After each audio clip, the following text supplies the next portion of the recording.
शिक्षा का भाव भी आया है।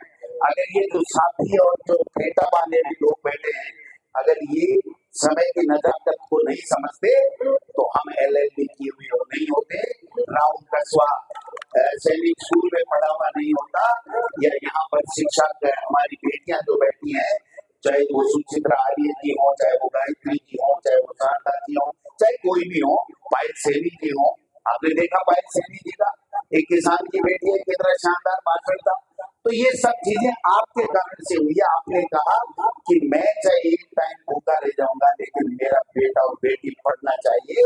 इस सोच को आपने आगे रख करके जब काम किया, तो हम लोग यहाँ मंचों पे बैठ करके भाषण देने लायक पड़े, कोई लोकसभा में और कोई राजस्थान विधानसभा में।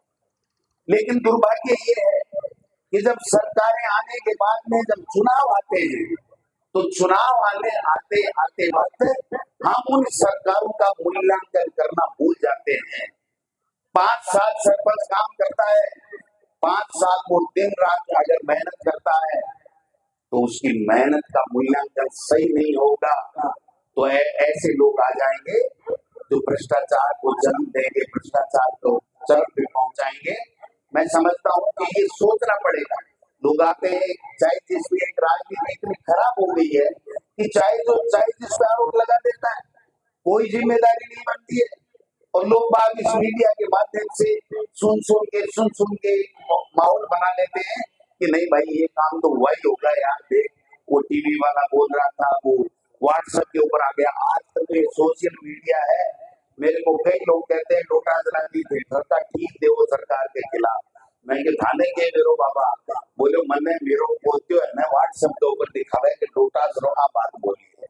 तो मैं कहना चाहता हूँ कि हर व्यक्ति उस बात का मूल्यांकन जिस दिन करने लग जाएगा कि ये बात सही है, ये बात गलत है, ये लोग अपने स्वार्थ के लिए गलत बोल रहे हैं, ये लोग सही बोल रहे हैं, जब सही का फैसला आप करने लग जाओगे, तो वास्तव में जो स्वर्गीय कुमार आगे जैसे लोगों ने सपना सोचा था, वो सपना तब जाकर के पूरा होगा। ये मैं आपसे निवेदन करना चाहता हूँ। आज आप देखिए, मरिया जो भाषण दे देता है, जो बन जाते हैं, उसके बाद में हल्दी की गांठ लेकर के पसारी बन जाते हैं, चाहे जो भाषण ठोकने लग जाते हैं। आप उदाहरण देख लीजिए। मैं कोई राजनीति करने यहाँ नहीं आया आज की तारीख में, लेकिन मैं सच्चाई बताने आया हूँ कि आपको समझना पड़ेगा।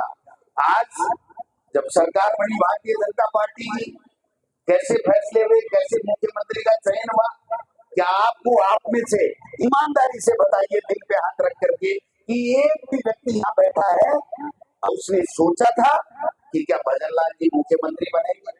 सोचा था किसी ने? तो फिर भी दे दमादम 14 सीटें दे दी। भाई किस बात की दे दी भाई? किस बात की दे दी? आपने कभी सोचा था कि इस प्रकार से फैसले होते हैं? क्या किसी ने भी सोचा था कि किरोड़ी लाल जी कृषि मंत्री बनेंगे? और किरोड़ी लाल जी कृषि मंत्री बनने के बाद में एक किसान का बेटा होकर के 3 महीने तक अपने भाई की टिकट के लिए किसानों की हितों को दरकिनार करते हुए वहां पर सरकार के खिलाफ आवाज बुलंद करेगा, हड़ताल करेगा, धरना करेगा, गांव जाके बैठ जाएगा, गाड़ी छोड़ देगा, बंगला छोड़ देगा। किसी ने सोचा था? क्यों भाई? मैं पूछना चाहता हूँ, कल मैं दोसा में भी कह के आया हूँ, मैं कोई राजनीति नहीं कर रहा, लेकिन मैं सही कह रहा हूँ कि जो व्यक्ति को जो जिम्मेदारी दी जाती है, उस व्यक्ति को वो जिम्मेदारी अपनी ईमानदारी पूरी निष्ठा के साथ में निभानी चाहिए। ये समय का तकाजा है, और आप सब लोगों का ये अधिकार भी है कि उस व्यक्ति से वो काम ले। आज मैं कहना चाहता हूँ, जब कुमाराम जी की बात आई, तो निश्चित रूप से रात को थोड़ा बहुत वाइब्रेशन था किसी न किसी बात को लेकर के। मैंने बात की सबसे, मैंने कहा अगर वहां किसी तरह की कोई बात होती है तो गोविंद डोटासरा या दूसरे की बात नहीं होगी। लोग हम पे हंसेंगे कि वो किसान कम्युनिटी जिसने स्वतंत्रता सेनानी स्वर्गीय कुमाराम जी की मूर्ति के अनावरण के कार्यक्रम में इस प्रकार की बात हो गई। मैं धन्यवाद देना चाहता हूँ मंच में तमाम लोगों को कि उन्होंने बड़ा दिल रखते हुए कहा कि नहीं, चिंता करने की बात नहीं है, हम 36 कौमों के लोग स्वर्गीय कुमाराम जी आगे साहब से प्यार करते हैं, उनकी विचारधारा को प्यार करते हैं, उनके जज्बे को सलाम करते हैं। हम उनको सही रूप से पुष्पांजलि अर्पित करेंगे।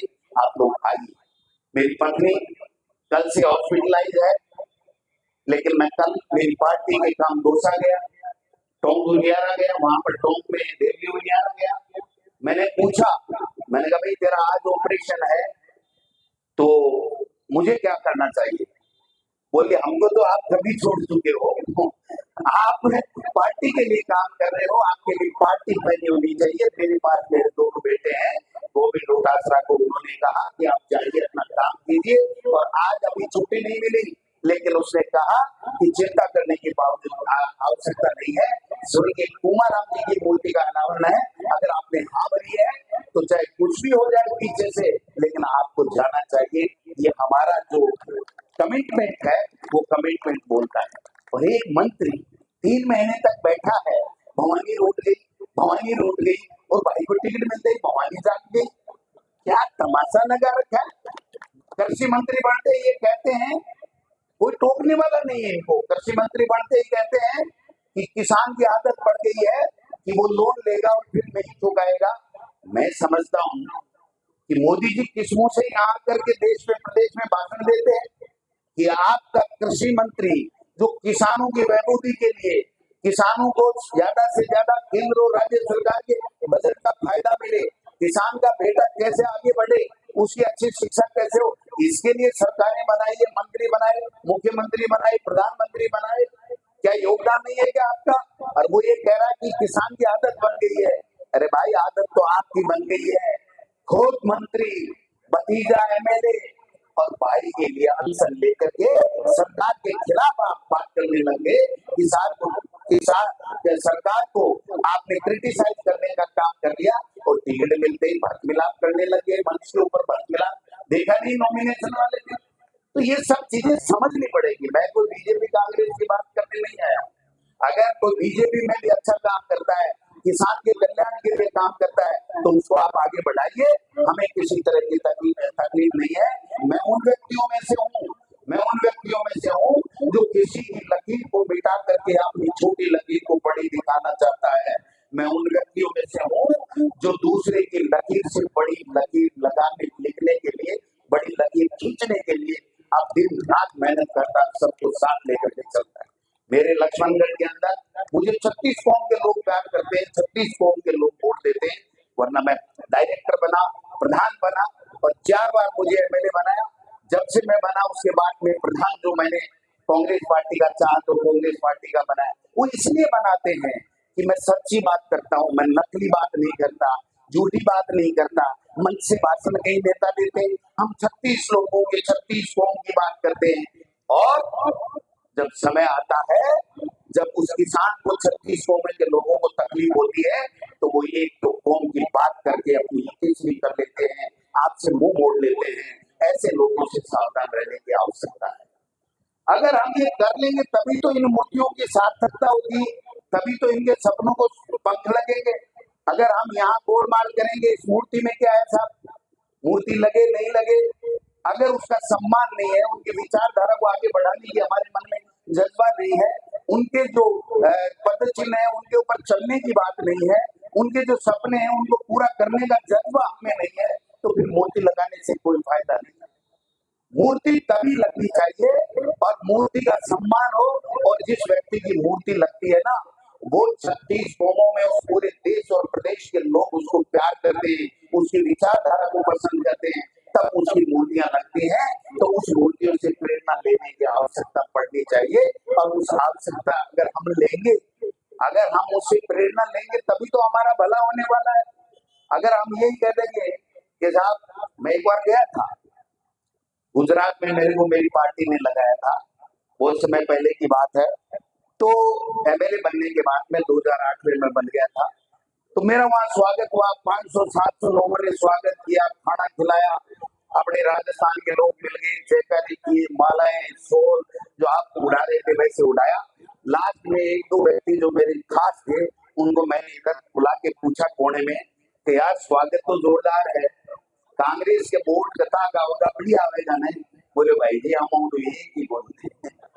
अरे मतलब भाई, जैसे ये स्वागत कर रहा हूँ, मारो अभिनंदन कर रहा हूँ, गोविंद डोटासरा जिंदाबाद, गोविंद डोटासरा, जिंदाबाद सोल भी गया हो, खाणू भी खिलाए, 2-3 लाख रुपया को खर्चो भी करे है, तो फिर ये मारे के वो वोट ही नहीं दो, तो फिर ये फायदो ही स्वागत से बनिया बताओ।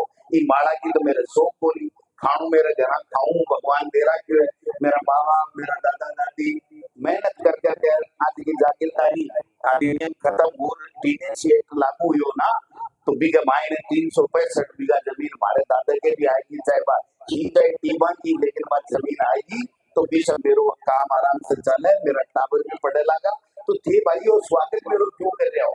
बोले भाई जी अगर मैं थाने वोट दे दिया तो शाम का इनकम टैक्स आ जाए, अगर हमने आपको वोट देने की, कांग्रेस को वोट देने, गुजरात की बात कह रहा हूँ, खुले मन से कह रहा हूँ।